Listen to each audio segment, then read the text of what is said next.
Like,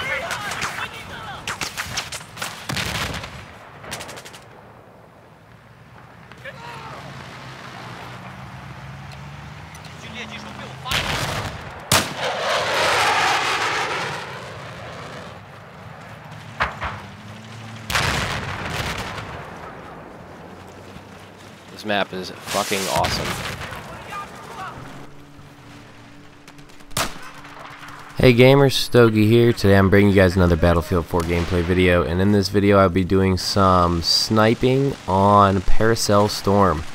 And in the video I'll be using the Scout Elite, and I believe I'll have the laser sight and the straight pull bolt on it with the 7x scope. So that's my class setup, and I'm also using the C4 and the tugs. So I'm going to talk a little bit about sniper class setups here in a minute, but the one reason I was making this video was because I wanted you guys to check out the scenery in glorious 1080p HD. So the Paracel Storm is by far my favorite map for larger game modes like Conquest Large and 32 or 64 man rush.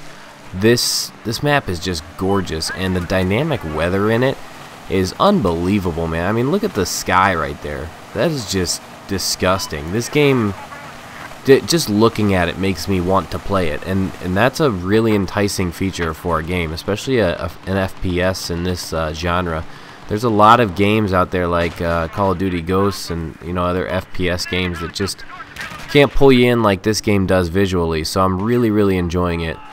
But let's talk a little bit about Recon class setups. So I said I'm using the C4 and the tugs. I believe, from my experience, there's about 5 Recon gadgets that are pretty worthwhile. I think the C4 is the best. I think the tugs is really good. The motion balls are really good. The radio beacon's good. And outside of that, I'd say the rest of them are just okay.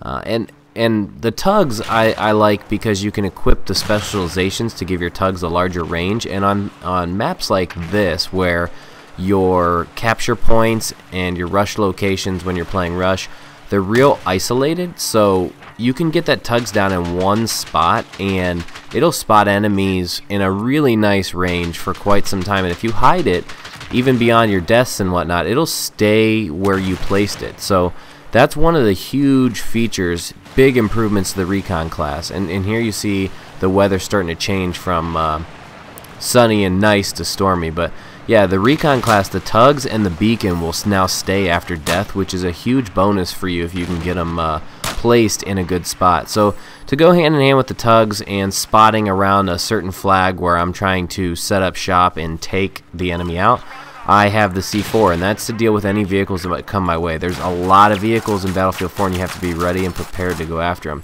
Now, see, some of you guys may say, I really like the motion balls. The motion balls are good, but I like the motion balls for game modes where you're going to die a little bit more often and that are more close quarters oriented.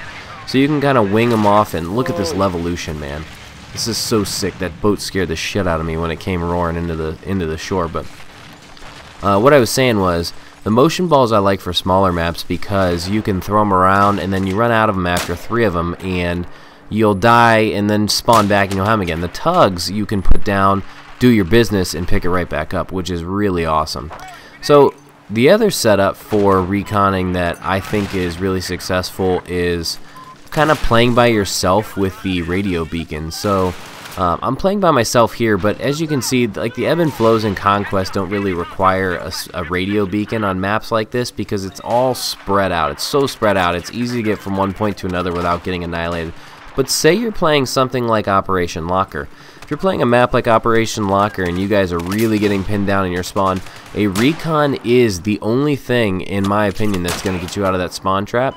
And what you need to do is run that radio beacon and tugs and get behind enemy lines, get the tugs down, spot enemies, and get a beacon in a spot where they're not going to see it for at least a couple minutes. Now what that'll let you do is back rage the enemy and start to weaken their forces and let your team break through a little bit and break that spawn trap. You'll find that on game modes like Rush, getting into far corners, and I'll show this in another gameplay, where I kind of got a radio beacon up on a mountainside that's like, it's more not like a mountainside, it's like a cliff, man, looking right down over the enemy team, and literally I just win the game for our team because of the location and spot that I got. But that's another good way to run the recon class. And again, I don't recommend it on like circular maps where positioning is kind of easy to get. I recommend it on more linear maps or choked maps where you can get pinned in your spawn pretty easily. And right here, this guy is in this AA turret, man, and he was refusing to get out of that thing. I kept killing him and he kept getting back in it. So I think that's the second time I C4'd him in that one, and you guys saw me C4 the boat earlier. But that's coming to the end of the video. I hope you guys liked the scenery. I hope you liked a little bit of recon play, and I hope you liked my comments about this class setup. And I am going to get this guy here at the end. I swear to God, I'm gonna shoot him, and I'm gonna do whatever I have to do to get this guy. I swear to God, I'm gonna get him. And I missed him again.